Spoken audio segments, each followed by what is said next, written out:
Good morning, everybody, and welcome back to the channel. So I've got my new microphone on. It's right here, so everybody can hear me no matter where I go. I don't have to stand by the camera anymore. So this morning, I figured we get this chopper put back on. Last night it rained quite a bit, so there's no cutting beans or picking any corn today. Well, maybe some corn this afternoon if we want to switch back and forth. But anyways, I figured we get this chopper put on.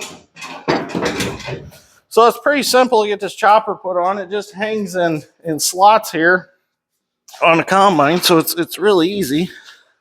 It might be tweaked just a little bit, but there we go. So let's start it in the combine. So we do have the unloading auger system all put back together. I got the bearing back in that rattle chain, kind of done it really quick the other day. Didn't video it because I thought I was going to get to go to the field this weekend, but then it started raining, so I'm like, might as well not get in a big hurry now.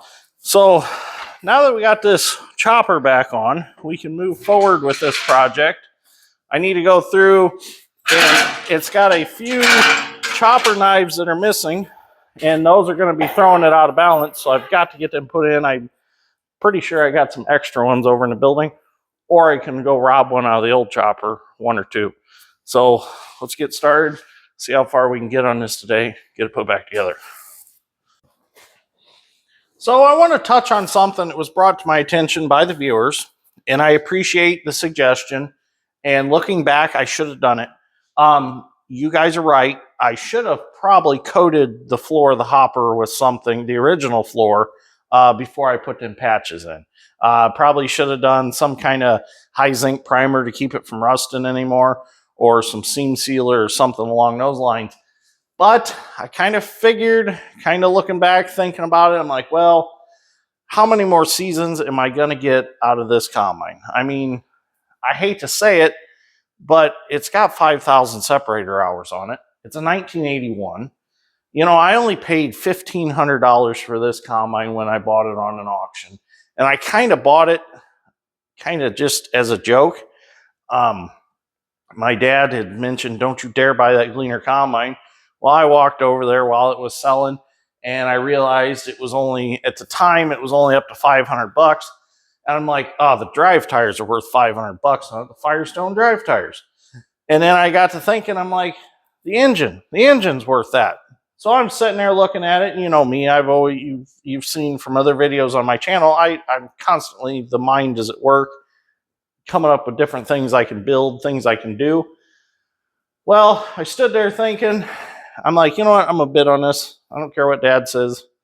So I got it at $1,500, and still at $1,500, I'm like, the drive tires, the engine are still worth 1,500 bucks.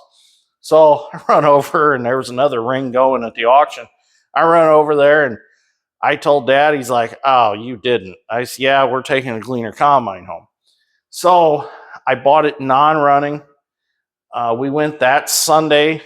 That auction was on Saturday. We went that Sunday, took some fresh batteries, took some fresh fuel, dumped some power service in it. The fuel in it was like honey. I stuck my hand down in there, and it was just, oh, it was gross. And dumped the power service in there, let it set for a little bit, and it was amazing how that power service turned that fuel back into nice liquidy fuel. And then we topped it off with some good Country Mark Super Diesel X4. Got it primed, changed the filters, got it primed, got it running. I drove it home. On the way home, the air conditioner was cold. At the time, it came with the 20-foot Gleaner head that was on it. So I played with it out here, messed around with it. I had gotten some Mulehead brand old Rusties from the Case IH dealer. We had bought a case, and this was before I was sponsored by them. I sprayed everything down with old Rusties, and I got it running. I fixed some grounds. There was a couple grounds that were bad. I fixed those, got it up and running. And I told Dad, I said, I'm going to try to cut some beans with it. So I even got the header control going.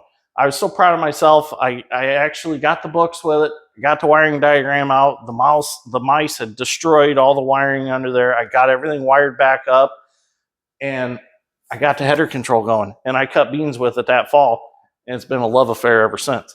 So I don't want to see it go, but I want to keep running as long as I can. So we'll see what happens. So I figured before we slide this chopper all the way in, it'd be a good time to change some of these flails that are missing.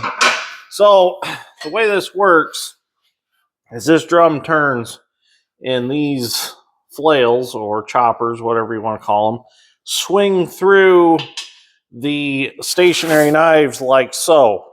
So when this comes through, it's bringing bean stubble debris with it, and you're getting that chopping action. And that's what does the shredding and chopping that the chopper does. That way, when it chops, it also blows it past the spreader pan and then flares it out behind the back of the combine, so you don't end up with just a windrow of material, of bean stubbles and all that, and makes for tillage, makes it a lot easier because you don't have all that behind the combine to deal with. You don't have to try to knock that windrow around. So there's a bushing in these. You got to beat that bushing inside that flail, just like so. And then basically you just stick it in the drum, put the bolt through it. I can get it through there. There we go. Put the bolt in, and then put the nut on it. Now, doing it with the chopper slid out like this is wonderful because you've got room to work. If not, you got to try to go up in through where the material comes out, and that's really not that much fun. So I figured we'll take advantage of the situation the way we have it here, and we'll just go ahead and do it. So I got this one that needed replaced, and there's one other one down there that needs replaced. Now, if you are running the combine and you start to have a vibration, this is one of the first things to check, because sometimes they just wear out and they'll fly out and they'll cause the chopper to be unbalanced. So if that's the case, you need to remove two more on the other sides of the drum, and that'll balance it back out until you can get a replacement to put back in that one's place, and you just put them all back in. Now, being the rest are a little wore, and I'm adding a brand new one in, you might feel a slight vibration, but it's nothing that's going to cause a problem. And the case combines are the same way also, except their choppers are up inside of them. Hit a stick or something, or a good sized chunk of wood that makes it through the rotor, it'll take off a chopper knife or a flail, and then it'll cause it to vibrate also. So you have to remove one or add a new one if you got them with. And also on them and these, if you run something big enough through, it'll actually tear out a stationary knife. So you might have to replace that also. So I'm going to go ahead and put a new one down there, and we'll slide her in, and we'll do our fabricating that we need to do to fix this chopper up. I have to go find a belt. I've got it laying around here somewhere, and then we'll be able to put it all back together, and it's ready to go to the field. I've also noticed with this microphone, it does pick up a little bit of my raspy voice and kind of my nasally congestion that I got going on. It is soybean season, so the dust has been getting me pretty good, and kind of giving me a little bit of sinus congestion. So kind of bear with me here. My voice isn't clear as it usually is, but the microphone's a learning curve, definitely. Maybe being my shirt pocket's not a good place for it. I don't know. Maybe I should have it lower on me somewhere. I don't know. So I'm learning. So just bear with me here. Well, this one's kind of a bear because there it goes. I gotta get that bolt turned just right because that bolt head goes past the plate here, and there we go. It's got to be just right. or it won't go in. There we go, perfect. So got one more to add, and then we can slide it in. Get this nut back on here. It's kind of nice with that bolt head being there next to that plate. I think the plate is for balancing purposes, but it holds the bolt for you. You don't have to have 2 wrenches on this one. Okay, so I'm going to have to free that one up so it swings a little better. Maybe spray a little penetrating oil on it until it can swing a little bit on its own. But I got one more to put on, and then we'll slide her in. Well, now that I got all the chopper knives, flails, whatever you want to call them, replaced, I've looked it over really good, and everything looks good. So we're going to go ahead and we're going to slide it in where it belongs.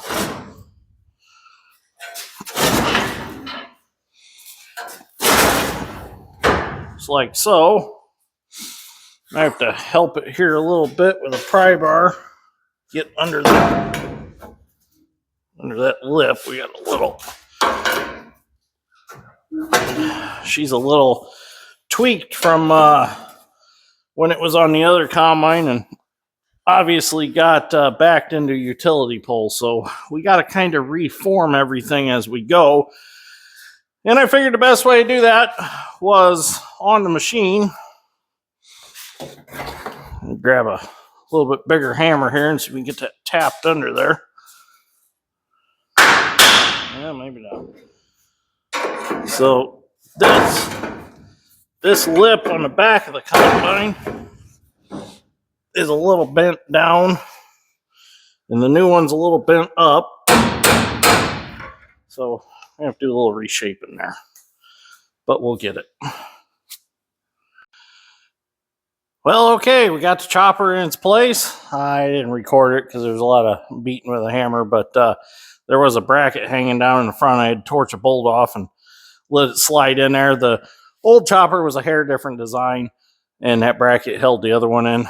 But everything looks real good. I'm going to go across the back here, and I'm going to reshape this a little bit, and then probably re-drill these holes because there are none, and put bolts in there. And then, of course, there's a bolt here and a bolt on that end. We'll put those back in, and then it'll be mounted.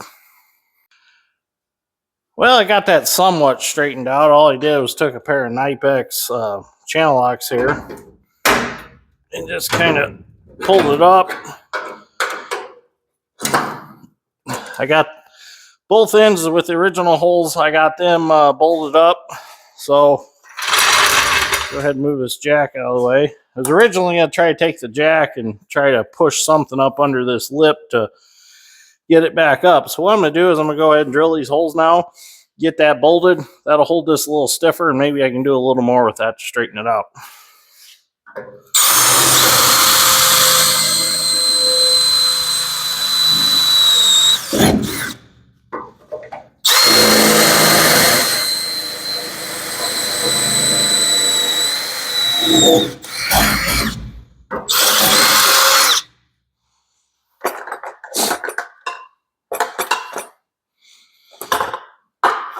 I need to make me a nice roll around bench. It's one thing I don't have in this shop.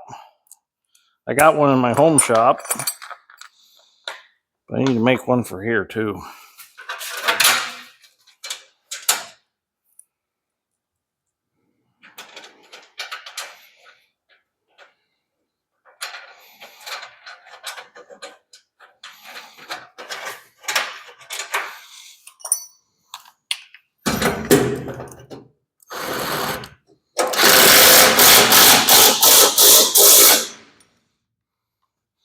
Okay, I'll go ahead and get the rest of these bolts in here, and we'll move on. Okay, so we're done with the easy part. The chopper is mounted. I had to go get a panel off of the parts combine that goes up in there. I got to put a piece in here yet, but I'm not even sure where that one ended up. I don't know where it's at. I don't know if it broke out and it's out in the field somewhere. I have no idea. So anyways, what we need to do now is we need to put the actual spreader pan on the back. So I got this spreader pan from a New Holland. Now, the reason I have New Holland parts is because Worthington doesn't have Gleaner parts hardly anymore. So I scavenged what I could, and I found this New Holland chopper that was relatively similar to a Gleaner. And yes, a Massey Ferguson chopper is very similar to a Gleaner, but they didn't have any with decent spreader pans on them. They were all destroyed.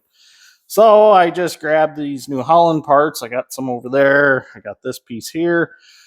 And I said I'll make them work. So what I'm going to do is, I've got this measured. I'm going to cut it in half.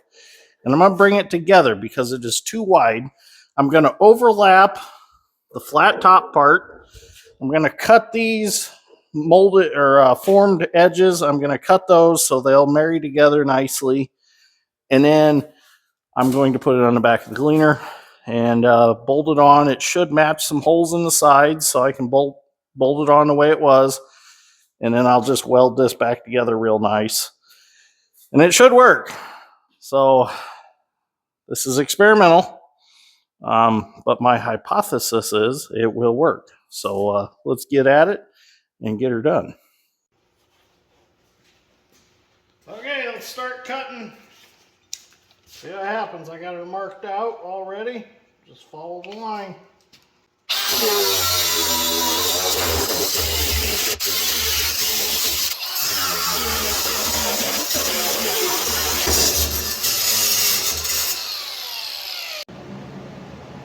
Well, let's go ahead and get her welded up now.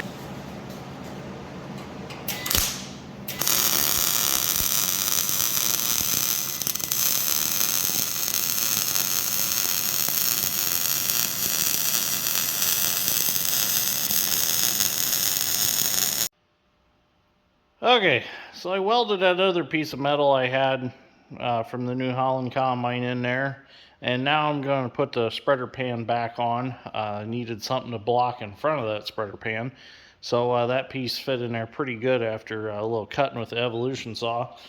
So, a few things today, I don't know, a few things haven't come out too perfectly. I will admit my mind is not with this project today, but it needs to get done.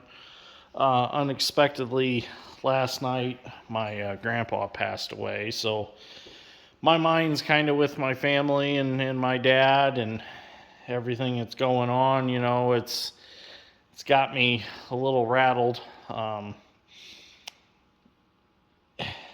It's funny because when they were writing up the obituary, the question was asked, what was Grandpa's favorite pastime? And his favorite pastime was watching me on YouTube. I don't know. I can't believe that, you know, watching me on YouTube was his favorite pastime. I mean, I believe it, don't get me wrong, but it just, you know, of all things to do, you know, he spent the time watching me, and I appreciate it, don't get me wrong, but I don't know, just really, it's been an emotional day, I'll be honest with you. I've had to stop and take a few breathers and think about things and go on, but you know, it's my job to get stuff done and keep the ball rolling. And, you know, I understand my dad's got to take care of funeral arrangements and stuff like that. And we need to keep moving forward with harvest. So that's what I'm going to keep doing. I'm going to stay strong and keep things moving and get things done. So anyways, I didn't tell anybody that just so they'd feel sorry for me or anything like that. I just